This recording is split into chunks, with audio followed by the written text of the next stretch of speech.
It's the most famous 30 seconds in Wild West history. Gunshots echo through the dusty streets of Tombstone, Arizona.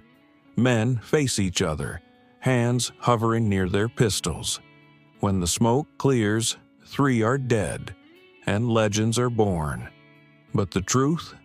The gunfight at the OK Corral didn't even happen in the corral, and the real story is far messier than Hollywood ever told. So, saddle up.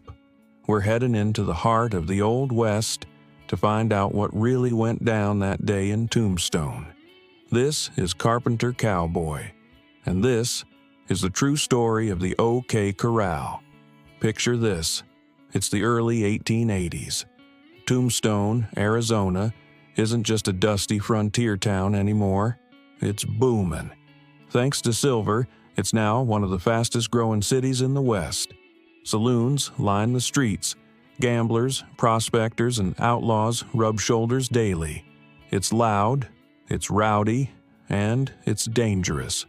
Now, in rides Wyatt Earp, a former lawman turned entrepreneur, with his brothers Virgil and Morgan. And with them, their sharp-tongued friend Doc Holliday, a gambler and gunslinger with tuberculosis but nerves of steel. Opposing them? The Cowboys. Not the rodeo kind. These are rustlers, smugglers, and drifters. Men like Ike Clanton, Billy Claiborne, and the McClory brothers. What you've got is a town teetering between law and lawlessness, and both sides think they're the ones in charge. For months, the Earps and the Cowboys butt heads, over cattle theft, over politics, over pride. It's a slow burn, until October 25th, 1881. Ike Clanton shows up in Tombstone, drunk, angry, and loud.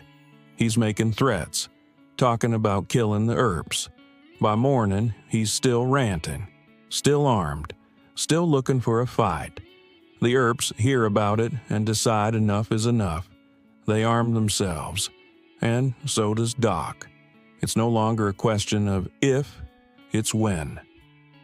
October 26th, around 3 p.m., the Earps and Doc Holliday walk down Fremont Street toward the back of the OK Corral. They're not looking for a duel. They say they just want the Cowboys to disarm. But when they arrive, it's tense. Ike Clanton's there, along with Tom and Frank McClory, Billy Clanton, and Billy Claiborne. 8 men, all armed, nerves frayed. Virgil Earp steps forward. He says, "Throw up your hands, boys. I want your guns." And then, a shot. No one agrees who fired first. But once it starts, it's chaos. Bullets fly. People scream. Smoke fills the air. In under 30 seconds, it's over. Billy Clanton, Tom McClory, and Frank McClory are dead. Virgil and Morgan Earp are wounded. Doc Holliday's grazed. And Ike Clanton? He runs away without firing a shot. News spreads fast. Some call the Earps heroes. Others say it was cold-blooded murder. A legal hearing is held to find out if the Earps and Doc should face charges. Over 3 weeks, witnesses testify. Stories conflict. The town is split.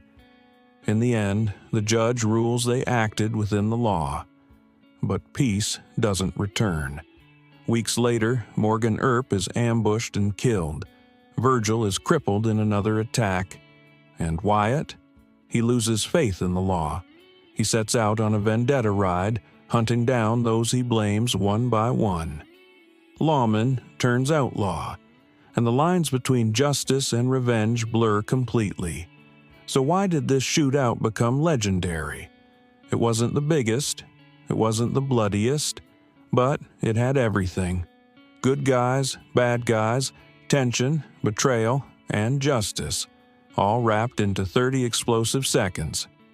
Then came the dime novels and the movies.